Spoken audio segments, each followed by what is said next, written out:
नमस्कार, आप देख रहे हैं बंसल न्यूज और मैं हूं आपके साथ प्रेरणा मिश्रा। तो इस खास पेशकश या कह सकते हैं बातचीत के सेशन में आप सभी का स्वागत है। और स्ट्रेस के बारे में आज बात करेंगे, क्योंकि कहा जाता है स्ट्रेस, एंजाइटी और डिप्रेशन ये सभी इस बात के पर्याय हैं कि व्यक्ति मानसिक रूप से स्वस्थ नहीं है। आज के समय में मानसिक परेशानी आम हो गई है। हर दूसरा व्यक्ति किसी कारण से परेशान है और यही परेशानी इंसान को आत्मघाती कदम उठाने पर भी मजबूर कर देती है। 10 अक्टूबर को वर्ल्ड मेंटल हेल्थ डे के रूप में मनाया जाता है। 1992 से मनाए जा रहे इस दिन को अब गंभीरता से लेने की जरूरत है, ताकि हम लोगों को मानसिक समस्याओं के प्रति जागरूक कर सकें और उन्हें डिप्रेशन से दूर कर सकें। लेकिन सवाल यही है कि आखिर कैसे मानसिक परेशानियों पर अंकुश लगाया जाए? क्या प्रशासन और सरकार इसमें कोई अहम भूमिका निभा सकते हैं? इन्हीं कुछ सवालों के जवाब हम आज खोजेंगे। हमारे साथ मनोरोग विशेषज्ञ सत्यकांत त्रिवेदी जी जुड़ गए हैं। बहुत स्वागत करती हूँ सर आपका। जी धन्यवाद। सभी दर्शकों को मेरा नमस्कार। तो चलिए चर्चा करते हैं। और चर्चा के इस सेशन को आगे बढ़ाने से पहले सर, मैं आपसे सबसे पहले समझना चाहूंगी कि क्या मुख्य रूप से कारण होते हैं कि इंसान डिप्रेशन की ओर चला जाता है, स्ट्रेस बहुत ज्यादा होने लगता है? देखिए, स्ट्रेस तो मुझे लगता है कि हम सभी को होता है और होगा ही। अगर हम जीवित हैं तो हमें अपने आसपास के एनवायरनमेंट से लड़ना तो पड़ेगा ही। तो स्ट्रेस जो है, जब हमारी क्षमताओं को प्रभावित करने लगे, हमारी कार्यशैली को प्रभावित करने लगे, हमारे जीवन यापन के तरीके को प्रभावित करने लगे, हमारे रिश्ते निभाने के को प्रभावित करने लगे, हमारी जो दिनचर्या है, नींद है, खान पान की आदतें हैं, हमारा जो इंटरेस्ट है, उस पर जब इसका इम्पैक्ट पड़ने लगे तो हम इसे खराब मानसिक स्वास्थ्य की श्रेणी में रखते हैं। अदरवाइज़ कुछ स्ट्रेस मनोविज्ञान की भाषा में बात करें तो बहुत ही अच्छे होते हैं, जो हमें काम के लिए मोटिवेट करते हैं। अगर मुझे किसी भी काम को लेकर के एंजाइटी या स्ट्रेस नहीं होगा तो वो काम मैं शायद नहीं कर पाऊंगा। और बहुत सारे स्ट्रेस जो होते हैं वो अच्छे हो सकते हैं। किसी की नौकरी लगना है, किसी की शादी होना है, किसी की जॉब लगना है, किसी को अपने मन में जो इच्छाएं थी वो पूरा होना है। स्ट्रेस वो भी क्रिएट कर रहा है, लेकिन वो यू स्ट्रेस है। और ऐसा स्ट्रेस जो हमें नकारात्मक भाव ला रहा है, आशंका के भाव ला रहा है, गुस्सा, चिड़चिड़ापन, क्रोध ला रहा है, तो उसे डिस्ट्रेस कहते हैं। और जब ये एक्सटेंड इतना ज़्यादा हो जाए जिससे हमें सोशियो ऑक्यूपेशनल डिसफंक्शन हो जाए, तो हम इल मेंटल हेल्थ या साइकेट्रिक इलनेस या मानसिक रोगों के वर्ज में हम पहुंच जाते हैं। बिल्कुल सत्यकांत जी, लेकिन बहुत बार ऐसा होता है, मुझे लगता है कि हमारे देश में जागरूकता की काफ़ी ज़्यादा कमी है स्ट्रेस को लेकर, डिप्रेशन को लेकर। क्योंकि बहुत बार लोग मानसिक रूप से परेशान होते हैं या कह सकते हैं मानसिक रोगी होते हैं, लेकिन वो लोग इस बात को स्वीकार नहीं करते। क्या आप भी ऐसे लोगों के सामने आ चुके हैं? आपसे सामना हो चुका है ऐसे जी, लोगों का? मुझे लगता है प्रेरणा, मैं ऐसे लोगों से मेरा डेली सामना होता है। और महत्वपूर्ण बात यह है कि आपने एक वाक्यांश उपयोग किया कि नहीं करते। एग्जैक्ट बात यह है कि नहीं कर पाते। मुझे पता ही नहीं होता है कि ये समस्याएं मेरे साथ हैं और ये मेरा जीवन प्रभावित कर रही हैं बुरी तरीके से, क्योंकि मानसिक स्वास्थ्य की जो वैज्ञानिक अवधारणा है वो हमारे समाज में नहीं है।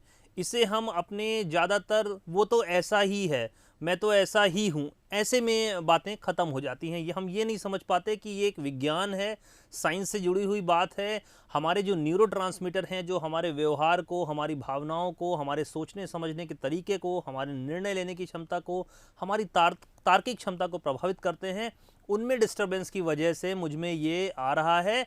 और ये वैज्ञानिक बात है, इसमें बहुत सारे शोध हुए हैं। इसकी वजह से हम इसे समझ ही नहीं पाते कि ये हमारे दिमाग में केमिकल डिस्टर्बेंसेस की वजह से हो रहा है, बिहेवियर में हमारे परिवर्तन। हम इसे हिस्सा समझ लेते हैं, नॉर्मल अपने स्वभाव से जुड़ा हुआ या व्यक्तित्व से जुड़ा हुआ है। इसके कारण से काफ़ी सफरिंग रहती है। और कई शोध ये बताते हैं कि मानसिक रोग का जो औसत टाइम है साइकियाट्रिस्ट के पास पहुंचने में या इलाज लेने में, वो कभी कभी 1.5-2 साल, 3 साल, 4 साल भी हो सकता है। कई केसेस में 10 साल, 15 साल भी रहता आया है। और दूसरा, अभी जो चेंज आया है प्रेरणा, मैं ये देख रहा हूं कि जागरूकता धीमे धीमे धीमे धीमे बढ़ रही है, लेकिन कहीं ना कहीं जो कलंक का भाव है वो हमें ये बात एक्सेप्ट करने से रोकता है कि हमारे साथ में कोई मेंटल प्रॉब्लम हो गई है, कोई साइकेट्रिक इलनेस हो रही है, हमारा जीवन प्रभावित हो रहा है। क्योंकि हमें ऐसा लगता है कि जैसे ही हमने ये एक्सेप्ट किया, लोग मेरे बारे में क्या कहेंगे, मैं तो ऐसा नहीं हूँ, मुझे तो साइकेट्रिस्ट की ज़रूरत नहीं है, मुझे कैसे ये समस्या हो सकती है। और अक्सर जो लोग यहाँ पर पिटफॉल आता है प्रेरणा, वो होता है आईक्यू की वजह से। लोग अक्सर बुद्धिमत्ता से जो जुड़े हुए कार्य हैं, अगर वो सही चल रहे हैं तो हम ये मान लेते हैं कि अगर ये व्यक्ति ऐसा कर रहा है, वो पैसे कमा रहा है, वो अपना काम कर रहा है, वो अपना बाकी की सारी एक्टिविटीज़ ठीक हैं, तो ऐसा कैसे हो सकता है। तो जो बुद्धिमत्ता है, आईक्यू है, वो एकदम डिफरेंट पार्ट है, और डिप्रेशन होना, कोई भी साइकेट्रिक इलनेस होना बिल्कुल अलग बात है। इसको हम एक शारीरिक बीमारी के साधारण उदाहरण से समझ सकते हैं। जैसे कि हम ये कहें कि मैं जॉब कर रहा हूँ, मैंने पढ़ाई लिखाई अच्छी करी, मेरे ग्रेड्स अच्छे हैं, और मेरा पैर कैसे टूट गया। ये बात आपको ऑड लग रही है कि यार मैं पढ़ा लिखा हूँ, मैं जॉब कर रहा हूँ, मैं पैसे कमा रहा हूँ, तो मेरा पैर कैसे टूट सकता है, आपको ऑड लगा। वैसे ही इन सब चीज़ों के साथ होने भी में भी, साधन संपन्न होने पर भी, अच्छा आपके आईक्यू है, ग्रेडिंग आपकी अच्छी है, आप अच्छे जॉब में हैं, बहुत अच्छे से परफॉर्म कर रहे हैं, तो भी मेंटल इलनेस हो सकती है, जैसे आपको दूसरी शारीरिक बीमारियां हो सकती हैं। प्रेरणा, बिल्कुल सर। देखिए, लेकिन अब अगर स्ट्रेस और एंजाइटी की बात करें तो वो कभी-कभी इतना भयानक रूप ले लेती है, भले ही वो शुरुआत, जैसा कि आपने बताया कि जॉब हमें नहीं मिल रही है, इन सारी करियर की टेंशन इनसे शुरुआत हो, लेकिन वो कभी-कभी भयानक रूप ले लेती है। अब ऐसे में अगर स्ट्रेस एंजाइटी की बात करें तो साइकियाट्रिस्ट और साइकोलॉजिस्ट दोनों की अलग भूमिकाएं होती हैं। वे लोग कैसे योगदान निभा सकते हैं ऐसे मरीजों को स्वस्थ करने में? देखिए, सबसे बड़ी बात है कि यहाँ पर जो इन लोगों का जो हेल्प का क्राइटेरिया बनता है, जब आप हेल्प के लिए आते हैं। हेल्प के लिए कब आएंगे? जब आपको जागरूकता होगी, आपके अंदर कलंक का भाव होगा, और आप कमिटेड होंगे कि नहीं, हमें मानसिक स्वास्थ्य के लिए हेल्प लेने की ज़रूरत है, तो वहाँ पर आप किसी भी मेंटल हेल्थ स्पेशलिस्ट के पास में जा सकते हैं। मेंटल हेल्थ स्पेशलिस्ट जज नहीं करता, वो विज्ञान के आधार पर जो उसके डायग्नोस्टिक क्राइटेरियाज होते हैं। देखिए, क्या होता है कि शारीरिक बीमारियों में हमने खून का ये लेवल देखा कि ऐसी ऐसी समस्या है, हमें ये बैक्टीरिया दिखा, हमें ये वायरस दिखा, हमने ये टेस्ट कर लिया, हमने चेस्ट एक्सरे कर लिया, उसमें हमें ये रोग दिख गया, ये एक्सटेंट है। वैसे ही मेंटल हेल्थ स्पेशलिस्ट, साइकियाट्रिस्ट इसमें ट्रेंड होता है, उनके फिक्स क्राइटेरियाज होते हैं, WHO के द्वारा किताबें जारी की गई हैं, बहुत सारे साइकियाट्रिक एसोसिएशंस हैं जिनमें शोध के आधार पर पर्टिकुलर बीमारियों के कुछ फिक्स क्राइटेरिया हैं, कुछ फिक्स ड्यूरेशन है। ऐसा नहीं है कि मैं अभी दुखी हुआ और मैं गया और मुझे डिप्रेशन डायग्नोस कर दिया गया, ऐसा बिल्कुल नहीं है। सभी के विज्ञान पर आधारित क्राइटेरियाज हैं। जब उन क्राइटेरिया में कोई फिट होता है तभी हम उसे कोई भी मानसिक रोग की डायग्नोसिस करते हैं। वो किसी भी प्रकार से किसी डॉक्टर की फीलिंग पर आधारित नहीं होता है। चूँकि हमें इन्फेक्शियस डिजीज़ या खून की जांच या बॉडी का कोई इन्वेस्टिगेशन होता है, उससे रिलेटेड हमारे मन में स्वीकार्यता ज़्यादा होती है। ये यहाँ पर थोड़ा सा डिफरेंस हो जाता है, इसकी वजह से लोगों में एक्सेप्टेंस नहीं आता। तो वो आपके बिहेवियर की एनालिसिस करते हैं। ऐसा भी नहीं कि केवल आपसे ही बात करते हैं, वो कई बार आपके घर वालों से भी बात करते हैं। कई बार डायग्नोसिस बनाने में बहुत सारा कंट्रीब्यूशन लेना होता है। कई बार हम ऑफिसेज और जो उनके नियर एंड डियर्स हैं उनसे भी बात करते हैं, ताकि हम उसे पूरी तरीके से समझ सके अगर कोई चीज़ क्लियर नहीं होती है। तो यहाँ पर ये हो गया सीधा सीधा लाभ। दूसरा, मुझे लगता है कि जो साइकियाट्रिस्ट हैं वो इस पे जागरूकता पर हम लोग काफ़ी काम कर सकते हैं। जैसे मीडिया और मेंटल हेल्थ स्पेशलिस्ट अगर साथ में मिलें तो मुझे लगता है मेंटल हेल्थ अवेयरनेस पर काफ़ी ज़्यादा काम किया जा सकता है।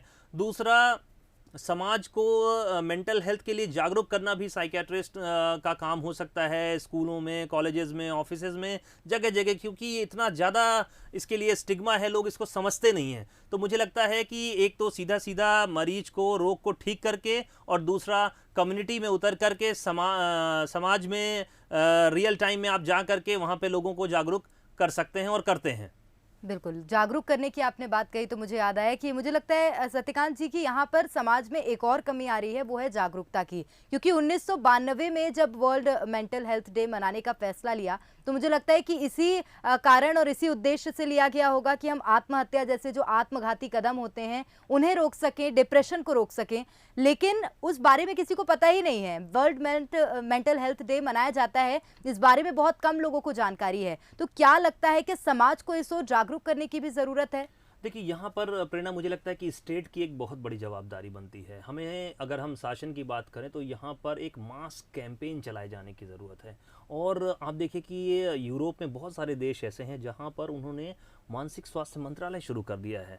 उन्हें ऐसा लग रहा है कि हमें, जैसा हम फिजिकल हेल्थ की बात कर रहे हैं, ओवरऑल हेल्थ मिनिस्ट्री काम कर रही है मेंटल हेल्थ पर, तो मुझे ऐसा लगता है कि इस पर बहुत ज़्यादा काम किया जाएगा। जैसे आप देखिए कि होर्डिंग बोर्ड्स आपको कभी दिखाई दिया कि डिप्रेशन के लक्षण में आप में ये लक्षण आ रहे हो तो आप किसी मनोचिकित्सक से मिले। हो सकता है आपने कभी नहीं देखा हो, मैंने भी नहीं देखा। बिल्कुल। हो सकता है कि आपने कभी किसी सेलिब्रिटी को ये बताते हुए नहीं देखा हो कि हमें इतने दिन से प्रॉब्लम हो रही है, आप डिप्रेशन के लिए जाएं, एंजाइटी के लिए जाएं या पर्सनालिटी डिसऑर्डर के लिए जाएं। तो इन बातों को लेकर के हमारे यहाँ बहुत ज़्यादा स्टिग्मा बनता है। तो इसको लेकर के एक बहुत व्यापक अभियान चलाए जाने की ज़रूरत है। जैसा कि अभी हमने देखा कि हमने कोरोना जैसी महामारी को विश्व ने कितने आसानी से, कितने अच्छे ढंग से कंट्रोल किया। पूरे विश्व ने, सभी सरकारें लग गईं और इतनी खतरनाक महामारी जो कि बहुत तेजी से फैल रही थी, आज बच्चे बच्चे की जुबान पर उसका नाम है, कोरोना के बारे में उसको पता है। तो क्यों नहीं सरकारें मेंटल हेल्थ के लिए ऐसा कर सकती हैं? और बहुत सारे देशों ने ऐसी पहल अब शुरू कर दी है जहां पर वो अपने नागरिकों के मानसिक स्वास्थ्य की रक्षा की बातें कर रही हैं, उनकी क्वालिटी ऑफ लाइफ की बातें कर रही हैं। इसीलिए आप देखिए प्रेरणा की जो खुशहाली के इंडेक्स की बात आती है उसमें हम बहुत काफ़ी पीछे आते हैं और बहुत सारे ऐसे आर्थिक रूप से गरीब देश हैं जो हमसे ज़्यादा खुश हैं। तो जब हम खुशहाली पर फोकस करेंगे, मानसिक स्वास्थ्य पर फोकस करेंगे, तो मुझे लगता है कि हमारा देश भी उन जो इंडेक्स है उसमें काफ़ी ज़्यादा बढ़ेगा। तो सरकार का यहाँ पर बहुत ज़्यादा रोल बनता है क्योंकि ऊपर से जो बातें फ्लो होंगी वही समाज में आएंगी। तो मुझे ऐसा लग रहा है कि सेलिब्रिटीज़ का सहारा लेकर के, मीडिया का सहारा लेकर के, और इसमें बहुत सारी फंडिंग की ज़रूरत है। आप देखिए कि बहुत सारे देश ऐसे हैं जो मानसिक स्वास्थ्य पर हमसे ज़्यादा बजट है जिनका, लेकिन हमारे यहाँ मानसिक स्वास्थ्य को प्रायोरिटी कम दी जाती है। और बांग्लादेश जैसे देश का अगर हम जीडीपी से कंपेयर करें तो काफ़ी कम परसेंटेज टोटल बजट का हमारे यहाँ खर्च किया जाता है, जो कि विडंबना का विषय है। बिल्कुल सत्यकांत जी, फिनलैंड एक ऐसा देश है जो कि सबसे खुशहाल माना जाता है और हमें उससे अगर हम कंपैरिजन करें तो वो बहुत छोटा देश है, लेकिन इंडिया बड़ा होने के बावजूद खुशहाल क्यों नहीं है, ये एक बहुत बड़ा सवाल है। हमारे साथ सत्यकांत जी इस वक्त एक कॉलर जुड़ गए हैं, सरज वर्मा नाम है उनका। आपके जो भी सवाल हो सरज जी आप पूछ सकते हैं। हेलो जी, सवाल कीजिए सरज जी। हाँ हाँ डॉक्टर साहब। जी हाँ वर्मा जी, बताइए। हाँ सर, ये मेरा एक भतीजा है सर, अभिषेक वर्मा। जी अभिषेक वर्मा, हाँ जी, वो सर प्लीज। किसी से बात नहीं करता है, बीटेक है वो, और मतलब वो घर पे ही रहता है, भीड़ भाड़ से बचता है। हाँ ओके। तो किस शहर में रहते हैं आप? मतलब किस सिटी में रहते हैं? एमपी से बोल रहे हैं? किस सिटी में से बोल रहे हैं आप? मैं सर यहाँ ये टीकमगढ़ के पास है, दिगोड़ा, वहाँ से बात कर रहा हूँ। अच्छा अच्छा। तो आपको ये सिंसियर सलाह है मेरी कि ये इसमें बहुत सारे कारण हो सकते हैं कि अगर ये अचानक शुरू हुआ है ये व्यवहार तो इसके अलग कारण हो सकते हैं, और अगर ये ग्रेजुअली धीमे धीमे पहले से बढ़ता जा रहा है तो इसके अलग कारण हो सकते हैं। तो आप किसी भी मेंटल हेल्थ स्पेशलिस्ट से मिल करके पूरी डिटेल में इनके बारे में बताइए, तो वो इनका पूरा असेसमेंट करके इनकी प्रॉपर डायग्नोसिस बताएंगे और उसके हिसाब से ट्रीटमेंट होगा। लेकिन आप इस बात को समझिए, इन सभी रोगों का बहुत प्रभावी इलाज संभव है, बट ये है कि हम मनोरोग चिकित्सक के पास में जाने में हिचकते हैं। और इसमें सबसे बड़ी जो प्रॉब्लम है वो हमें बड़ा पेशेंस रखना होता है ट्रीटमेंट में। जैसे संक्रामक बीमारियां होती हैं, 2 दिन में हमारा सर बुखार उतर गया, 7 दिन में हम ठीक हो गए, ऐसा यहाँ पर नहीं होने वाला है। क्योंकि कई बार एंजाइटी डिसऑर्डर है या पर्सनालिटी के प्रॉब्लम्स हैं, उनके साथ में मिक्स्ड पिक्चर आ रहा है, उसके हिसाब से इसका प्रोग्नोसिस डिपेंड करता है कि कितने दिन में रिजल्ट्स मिलेंगे, कितने दिन में चीज़ें ठीक होंगी। लेकिन आपको मनोचिकित्सक के पास में ज़रूर जाना चाहिए। बिल्कुल सरज जी, मुझे लगता है कि आप समझ गए होंगे डॉक्टर की बात कि आपको मनोचिकित्सक के पास ज़रूरी रूप से जाना चाहिए। और डॉक्टर इस वक्त हमारे साथ एक और कॉलर हैं गुप्ता जी, वे भी जुड़ गए हैं। गुप्ता जी, आप के जो भी सवाल हो आप डॉक्टर से पूछ सकते हैं। जी सर नमस्कार। जी जी गुप्ता जी नमस्कार। हेलो जी गुप्ता जी, सवाल कीजिए। जी सर, जैसे घर में सुबह उठता हूँ मैं। हेलो हाँ जी गुप्ता जी, मैं आपकी आवाज़ सुन पा रहा हूँ, बोलिए प्लीज। जैसे कोई काम नहीं बन पाता, किसी को अपन ने काम के लिए बुलाया या किसी को अपन ने काम बताया या पेमेंट किसी को नहीं दे पाए, इतनी टेंशन हो जाती सर, आंखें फैल जाती, सिर में दर्द बना रहता है और एकदम तकलीफ होती है, फिर दिन भर में कुछ कर नहीं पाता, एकदम डिप्रेशन हो जाता। जी जी गुप्ता जी, आपके जो लोन भी है और कोई मांग रहा है और अपन नहीं दे पा रहा है, तो ऐसा लगता है कि क्या कर लूं सर। देखिए गुप्ता जी, यहीं पर मुझे लगता है कि मानसिक स्वास्थ्य के लिए जागरूक होने की बात आती है, तो आप भी मेंटल हेल्थ स्पेशलिस्ट के पास में जाइए, और आपको जो लक्षण आ रहे हैं वो निश्चित तौर पर तनाव के ही लक्षण हैं, और साथ में कुछ आपको काउंसलिंग सेशंस की भी ज़रूरत है कि हम कैसे जो रियल लाइफ में जो प्रॉब्लम्स आ रही हैं उनको कैसे मैनेज करें, जो आपके जीवन कौशल हैं उस पर काम करने की ज़रूरत है कि आ रहे हुए तनाव को हम कैसे हैंडल करें, क्योंकि कहीं ना कहीं आपका जो एक थ्रेशोल्ड है, जो आपकी क्षमता है मानसिक स्वास्थ्य की, वो अब उसको क्रॉस हो रहा है, इसकी वजह से आपको लक्षण आ रहे हैं। तो आप मनोचिकित्सक के पास में जाएं, मुझे लगता है आपको काफ़ी लाभ मिलेगा गुप्ता जी। बिल्कुल, गुप्ता जी शायद समझ गए होंगे कि उनको भी मनोचिकित्सक के पास जाने की बहुत आवश्यकता है, क्योंकि देखिए आपको एक काउंसलिंग की भी आवश्यकता है गुप्ता जी। और अभी अगर प्राथमिक रूप से बात की जाए तो कोई ऐसे इंसान से अपनी बातें शेयर कीजिए जिसके साथ रहना आपको पसंद हो। हमारे साथ डॉक्टर इस वक्त मनोज जी भी जुड़ गए हैं फ़ोन लाइन पर। मनोज जी, आपके जो सवाल हों आप डॉक्टर से पूछ सकते हैं।